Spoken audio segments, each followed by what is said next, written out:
दिल्ली में किसानों के प्रदर्शन को देखते हुए दिल्ली हरियाणा सीमा पर सुरक्षा बढ़ा दी गई है। इधर हरियाणा ने भी पंजाब से लगती सीमा को सील कर दिया। बड़ी संख्या में किसान दिल्ली कूच करने को तैयार हैं। दिल्ली में आज और कल पंजाब और हरियाणा के किसान नए कृषि कानून का विरोध कर रहे हैं।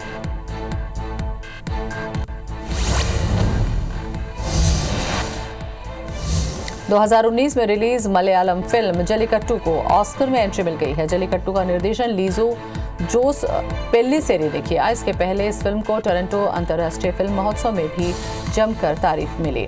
इस बार हिंदुस्तान की तरफ से मलयालम फिल्म को ये मौका मिला है।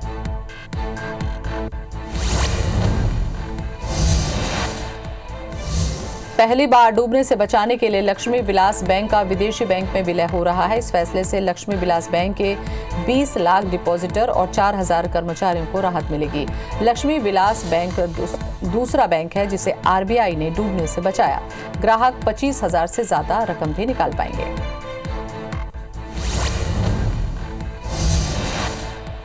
भारत में गूगल पे यूजर्स को कोई चार्ज नहीं लगेगा। गूगल इंडिया ने साफ कर दिया है कि इंस्टेंट मनी ट्रांसफर पर शुल्क लगाने की घोषणा सिर्फ अमेरिकी बाजार के लिए है। भारत में उसके ऐप्स पर कोई भी असर नहीं होगा। इससे साफ हो गया है कि भारत में गूगल पे से पैसों का लेन देन पर कोई शुल्क नहीं होगा।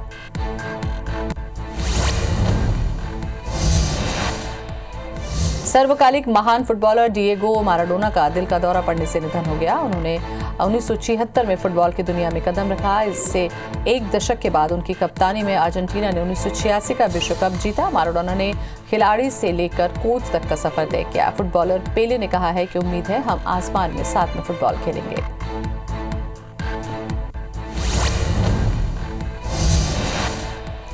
कोरोना वायरस का संक्रमण देश में लगातार बढ़ता जा रहा है। राजधानी दिल्ली और गुजरात में नए मामले सामने आ रहे हैं। केंद्रीय गृह मंत्रालय के नए दिशा निर्देश में निगरानी सावधानी पर विशेष ध्यान देने की बात की गई है।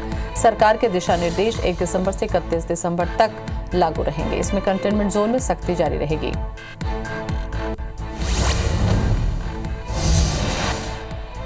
वैश्विक महामारी के लिए कोविड-19 वैक्सीन का वितरण महत्वपूर्ण होगा। सीरम इंस्टीट्यूट ऑफ इंडिया बड़े पैमाने पर टीके बना रही है। कोविड-19 टीकाकरण के लिए कोल्ड चेन चुनौती को समझना शीर्षक वाली इस रिपोर्ट में कहा गया है कि अमीर देशों में पहले टीकाकरण की तुलना में समान वैश्विक वितरण से 66% मौतें कम हो जाएंगी।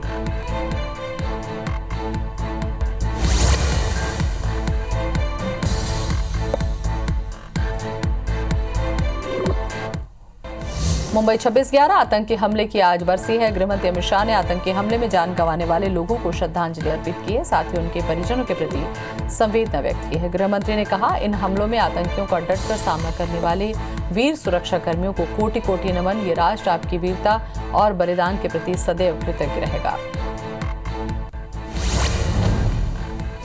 तमिलनाडु के तट से निवार तूफान टकरा गया है। इस कारण कई इलाकों में तेज बारिश के साथ हवाएं चल रही हैं। निवार तूफान के चलते एनडीआरएफ की टीम को अलर्ट किया गया है।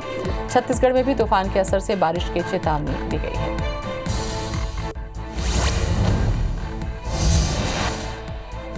किसानों के नए कृषि बिल के विरोध में हो रहे धरने को लेकर दिल्ली के सभी बॉर्डर सील कर दिए गए हैं। ग्वालियर से रवाना हुए किसानों को आगरा हाईवे पर पुलिस ने रोक लिया है। केंद्र के कृषि कानून के खिलाफ देश भर के किसान दिल्ली कूच करने निकल गए हैं।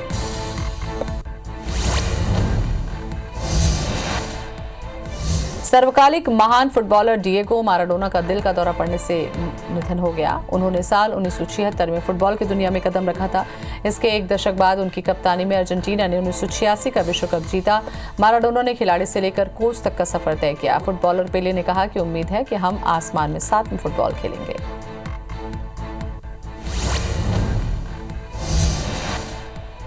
दो 2019 में रिलीज मलयालम फिल्म जल्लीकट्टू को ऑस्कर में एंट्री मिल गई है। जल्लीकट्टू का निर्देशन लीजो जोस पेल्लिसेरी ने किया है। इसके पहले इसे फिल्म को टोरंटो अंतर्राष्ट्रीय फिल्म महोत्सव में भी जमकर तारीफ मिली थी। इस बार हिंदुस्तान की तरफ से मलयालम फिल्म को ये मौका मिला है।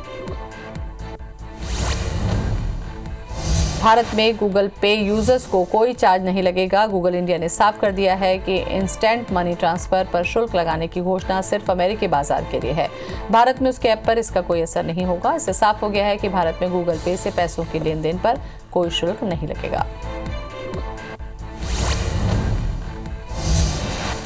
वैश्विक महामारी के लिए कोविड-19 वैक्सीन का वितरण महत्वपूर्ण होगा। सीरम इंस्टीट्यूट ऑफ इंडिया बड़े पैमाने पर टीके बना रही है। कोविड-19 टीकाकरण के लिए कोल्ड चेन चुनौती को समझना शीर्षक वाली इस रिपोर्ट में कहा गया है कि अमीर देशों में पहले टीकाकरण की तुलना में समान वैश्विक वितरण से 66% मौतें कम हो जाएंगी।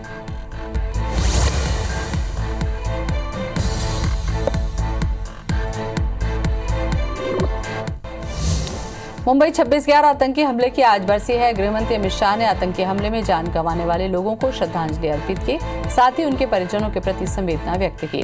गृहमंत्री ने कहा कि इन हमलों में आतंकियों का डटकर सामना करने वाले वीर सुरक्षा कर्मियों को कोटि कोटि नमन। ये राष्ट्र आपकी वीरता और बलिदान के प्रति सदैव कृतज्ञ रहेगा।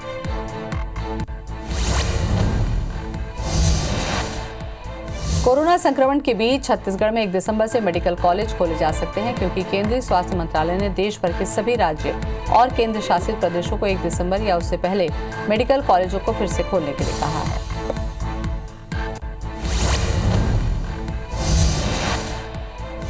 मध्य प्रदेश में तेजी से बढ़ रहे कोरोना मरीजों के लिए राहत भरी खबर है। दरअसल कोरोना की कोवैक्सीन की पहली खेप भोपाल पहुंच गई।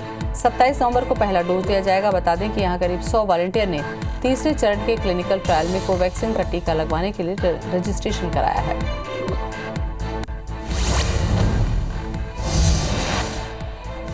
संविधान दिवस के मुख्यमंत्री भूपेश बघेल ने सभी प्रदेशवासियों को शुभकामनाएं दी हैं। सीएम ने ट्वीट में लिखा है कि आज ही के दिन 26 नवंबर सन 1949 को संविधान सभा में भारतीय संविधान को अंगीकृत किया गया। हमें गर्व है कि भारतीय संविधान के निर्माण में छत्तीसगढ़ की कई विभूतियों ने भी महत्वपूर्ण भूमिका निभाई।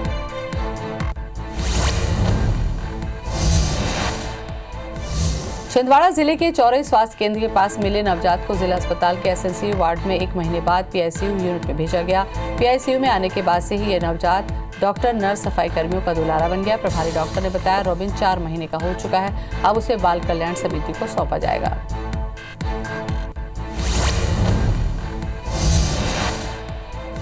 छत्तीसगढ़ में 1 दिसंबर से धान खरीदी शुरू होने वाली है। इसे लेकर शासन और सभी जिलों में प्रशासन स्तर पर तैयारियां चल रही हैं। खाद्य मंत्री अमरजीत भगत ने कहा कि इसकी मॉनिटरिंग लगातार की जा रही है। आज वो सरगुजा और जशपुर जिले के दौरे पर हैं, जहां वो धान खरीदी केंद्रों का जायजा लेंगे। पत्थल गांव के जामझोर में नए धान खरीदी केंद्र का उद्घाटन भी करेंगे।